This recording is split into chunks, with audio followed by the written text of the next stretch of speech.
কিছু দল আমাদের দেশে তৈরি হয়েছে, এই দলের নাম জীবনেও শুনি নাই কোনোদিন আগে। যেমন হিজবুত তাওহীদ, নাক দিয়া চাপ দিলে দুধ বেরি হয়, এরা আন্দোলন করতে আসছে।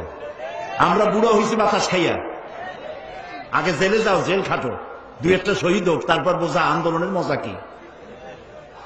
সুতরাং হিজবুত তাওহীদ, হিজবুত তাহরীর, হরকতুল জিহাদ, জামাতুল মুজাহিদিন, এদের যেখানে পান ধরে পুলিশে সোপর্দ করে দিবেন। সেই জন্য আপনারা আপনাদের যুবক সন্তানদেরকে ঠেকাবেন, অতি উৎসাহী হয়ে যেন এই সমস্ত খারাপ সংগঠনের সাথে মিলে গিয়ে দেশের সর্বনাশ না করে, এই শান্তিপূর্ণ পরিবেশকে যাতে সর্বনাশ না করতে পারে, সকলের চোখ সেই জন্য উন্মুখ হয়ে থাকতে হবে। কিছু দল আমাদের দেশে তৈরি হয়েছে, এই দলের নাম জীবনেও শুনি নাই কোনোদিন আগে। যেমন জামাতুল মুজাহিদিন, তারপরে কুতকুতুল জিহাদ, কিনা হরকতুল জিহাদ, তারপর লাদেন বাহিনী, তালেবান বাহিনী, হিজবুত তাওহীদ, হিজবুত তাহরীর, পত্রিকার নামগুলি দেখতেছেন না? এই সব নামের সাথে আমার জনগণ, এই দেশের জনগণ কোনো কালেও পরিচিত নয়। এদেরকে আমরা চিনি না, এদের বাপেরও চিনি না, মায়েরও চিনি না, এদের গোষ্ঠী চিনি না। এরা ইসলামী আন্দোলন নয়, এরা এসেছে এই দেশে, এরা তৈরি হয়েছে ইসলামের পরিবেশকে, মুসলমানদের পরিবেশকে নষ্ট করে দেওয়ার জন্য। প্রিয় ভাই সব, বিভিন্ন জায়গায় মাথায় পাগড়ি বাঁধিয়া, বড় বড় জামা গায়ে দিয়া, এত বড় বড় মেসওয়াক, তারপরে বোমা বানায়, এগুলো আবার পুলিশ যায় ধরে। তারপরে পত্রিকা আসে জামাতুল মুজাহিদিন ধরা পড়ছে। তাহলে আমাদের দেশটাকে একটা সন্ত্রাসী দেশ বানানো হলো তাদের উদ্দেশ্য, ঠিক কিনা? আমাদের দেশে কোনো সন্ত্রাসী নাই, আর কোন গোপন আন্দোলনে ইসলাম বিশ্বাস করে না। সরকার প্রধান এর পক্ষ থেকে কোনো অর্ডার আসার আগ পর্যন্ত জিহাদের প্রস্তুতি নেওয়া জায়েজ নাই।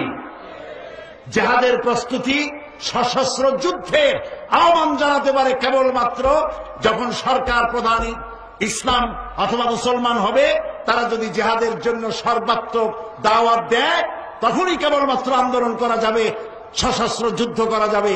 এর আগে বোমা বানাইয়া, পিস্তল বানাইয়া ইচ্ছামতো মানুষ খুন করা, এগুলি করে ইসলামের কোনো লাভ নাই, বরং ইসলামের ক্ষতি হবে। এই কাজটি আপনারা করবেন না অতি উৎসাহী হয়ে।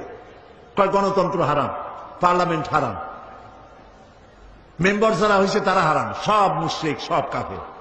তো এখানে সবই যদি কাফের হয়, হুজুররা আপনারা এখানে করবেন কি? বিদায় হয়। আপনাদের পছন্দ মতো কোনো দেশ থাকলে সেই দেশে চলে যান। গণতন্ত্র হারাম, আব্রাহাম লিঙ্কনের গণতন্ত্র আমরা বিশ্বাস করি না। আমরা বিশ্বাস করি ও আমরুহুম শুরা বাইনাহুমের, আল্লাহর দেওয়া গণতন্ত্রের একটু বিশ্বাস করি।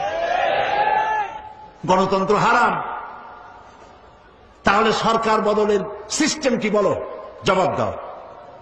একটা সরকারকে পরিবর্তন করার জন্য, ইচ্ছে মাফিক সরকারকে আনার জন্য সিস্টেম কি?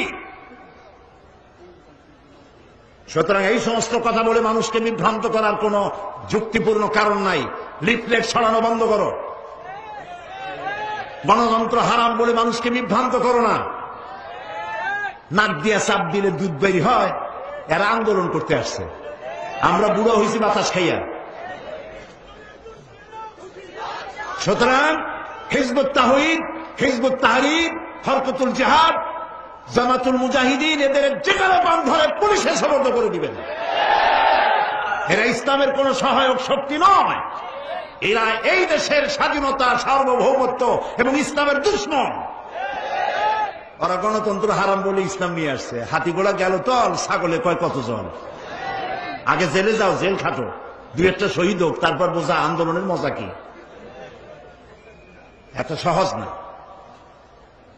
সেই জন্য আপনারা আপনাদের যুবক সন্তানদেরকে ঠেকাবেন, অতি উৎসাহী হয়ে যেন এই সমস্ত খারাপ সংগঠনের সাথে মিলে গিয়ে দেশের সর্বনাশ না করে, এই শান্তিপূর্ণ পরিবেশকে যাতে সর্বনাশ না করতে পারে, সকলের চোখ সেই জন্য উন্মুখ হয়ে থাকতে হবে।